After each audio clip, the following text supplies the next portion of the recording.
Hello बच्चों, let's read the question first. When a car is approaching to the observer, the frequency of horn is 100 Hz.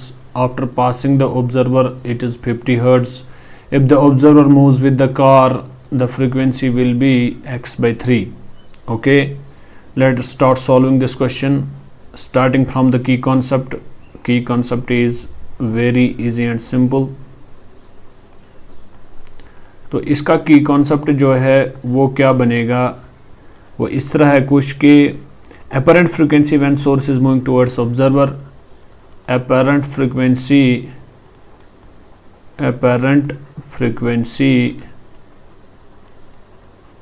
when source is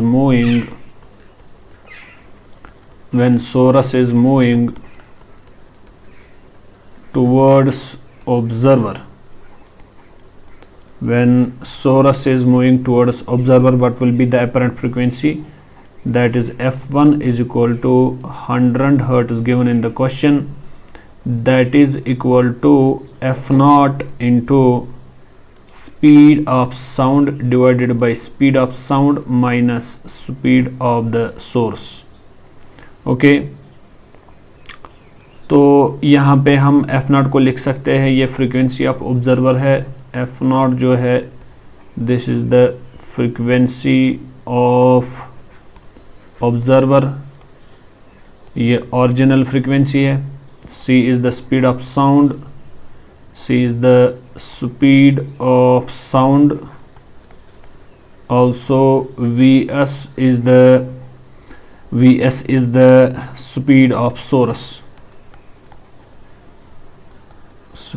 source. आगे बात करते हैं. अब अगर हम देखेंगे what will be the apparent frequency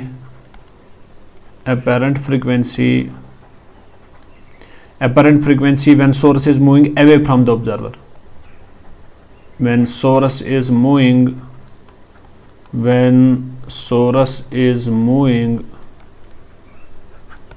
away from the observer,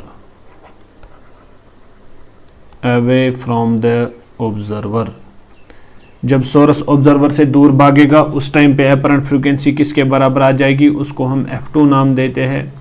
that is given in the question. वो 50 hertz के बराबर है. That will also be equal to frequency of observer f0 into c divided by speed of sound plus velocity of the source. चलिए, तो अब हम इसके साथ आगे बढ़ेंगे. तो हम क्या करेंगे, क्या हम ये कर सकते हैं, इसको हम इक्वेशन 2 नाम देंगे और पिछली वाली को इसको हम इक्वेशन 1 नाम देंगे. तो डिवाइड करेंगे इक्वेशन फर्स्ट को इक्वेशन सेकंड के साथ. Divide first equation by second equation. तो क्या आएगा answer, this is f1 upon f2, this will be equal to 100 upon 50. This is equal to 100 के केस में यह था हमारा f0 into c divided by c minus vs. तो यहाँ के केस में यह था f0 into c divided by c plus vs. f0 cancel, ये कैंसल हो जाएगा, यहाँ से 2 बचेगा आपका. This will be 2 is equal to c divided by c minus vs into c plus vs whole divided by c. c और cancel. This is 2 is equal to c plus vs divided by c minus vs. तो हमारा फिलहाल ये आ चुका है यहाँ से answer. तो क्या मैं यहाँ पे लिख सकता हूँ फिर से, 2 is equal to c plus vs divided by c minus vs. This will be 2c minus 2vs is equal to c plus vs. यहाँ से ये 3vs बन जाएगा और यहाँ से खाली c रहेगा. इसका मतलब ये हुआ कि जो मेरी स्पीड ऑफ साउंड निकली that is 3 times speed of the observer, that is 3 times speed of the source. तो फिलहाल c is equal to 3 times vs. Now putting the value of c in equation first, using it in equation first.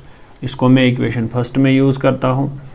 तो वो क्या है, that is F1 is equal to 100 is equal to F0 into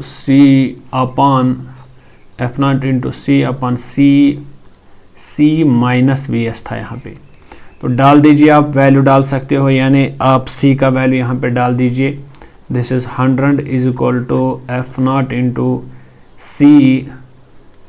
C divided by, can I write here, C को मैं ऐसे लिख सकता हूँ, माइनस वी एस को मैं लिख सकता हूँ पिछले इक्वेशन के c/3।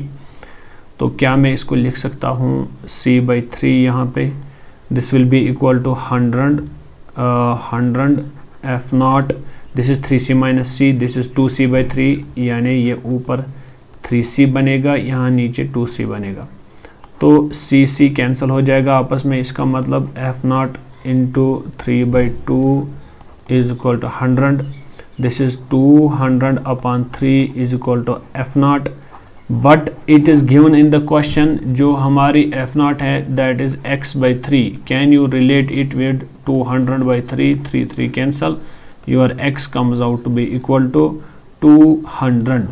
Hope you got the answer of this question. तो इसका जो सही आंसर बनेगा यहाँ पे, जो x का वैल्यू निकलेगा that is 200 hertz. Thank you.